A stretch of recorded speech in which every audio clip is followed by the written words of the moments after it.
क्या आप जानते हैं कि एक रानी ने 30,000 मुगल सैनिकों को मारने की बजाय उन्हें जीवन दान दिया, लेकिन ऐसी सजा दी कि दिल्ली दरबार की शान ही झुक गई। ये कहानी है गढ़वाल की रानी कर्णावती की। हिमालय की गोद में बसा गढ़वाल। 17वीं सदी।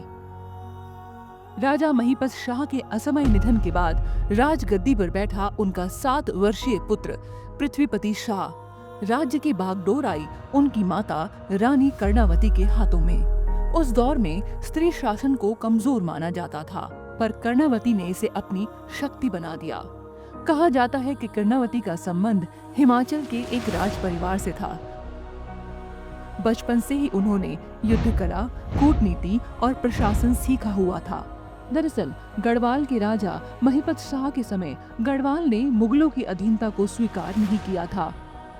1628 में शाहजहां के राज्याभिषेक पर अधिकांश राजा आगरा पहुंचे, पर महिपत शाह नहीं गए थे।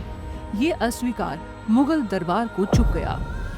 1635 के आसपास जब राज्य की कमान एक रानी के हाथ में थी, मुगल बादशाह शाहजहां ने मौका देखा। सेनापति नजाबत खान को लगभग 30,000 सैनिकों के साथ गढ़वाल पर चढ़ाई का आदेश दिया। लक्ष्य था गढ़वाल को झुकाना है और उसकी संपदा पर अधिकार करना है। मुगल सेना देहरादून और रायवाला होते हुए पहाड़ों की ओर बढ़ी, लेकिन रानी कर्णावती ने सीधी भिड़ंत का रास्ता नहीं चुना। उन्होंने पहाड़ी भूगोल को हथियार बनाया। मुगलों को राज्य की सीमा में प्रवेश करने दिया गया और शिवालिक की घाटियों के बीच जैसे ही मुगलों की सेना पहुंच गई, आगे पीछे से सभी रास्ते बंद कर दिए गए। गढ़वाली सैनिक चट्टानों और पहाड़ियों में छिपकर गुर्रिल्ला शैली में हमला करने लगे। मुगलों की रसद आपूर्ति पूरी तरह से रुक गई। अनजाने पहाड़ी रास्ते, भूख, बीमारी और घेराबंदी, मुगल सेना टूटने लगी। नजाबत खान ने संधि का प्रस्ताव भेजा, पर रानी ने ठुकरा दिया।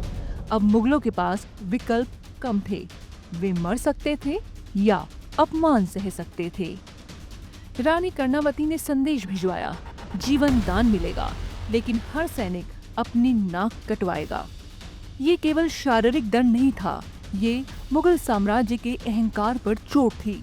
जान बचाने की मजबूरी में सैनिकों ने हथियार डाले और एक एक कर अपनी नाक काट दी। कहा जाता है कि सेनापति नजाबत खान भी इस अपमान से नहीं बच सका। वो शर्म और पराजय के बोझ से लौटते समय ही मर गया।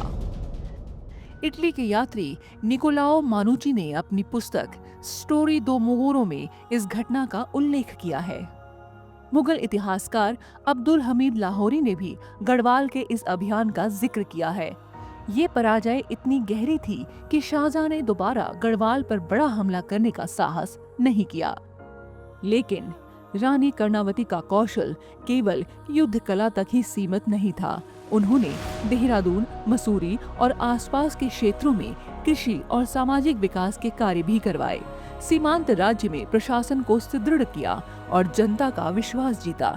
वे जानती थी राज्य केवल तलवार से नहीं, न्याय और विकास से भी चलता है। यूं तो इतिहास में मेवाड़ की रानी कर्णावती और राखी की कथा प्रसिद्ध है, पर गढ़वाल की रानी कर्णावती की गाथा भी कुछ कम रोमांचक नहीं, जहां एक माँ, एक शासक और एक रणनीतिकार ने अपने राज्य को साम्राज्यवादी ताकतों के सामने झुकने नहीं दिया। आज भी उत्तराखंड की पहाड़ियों में जब वीरता की बात होती है, तो रानी कर्णावती का नाम गर्व से लिया जाता है। उन्होंने दिखाया कि साहस केवल युद्ध जीतना नहीं, बल्कि दुश्मन के मनोबल को तोड़ देना भी है।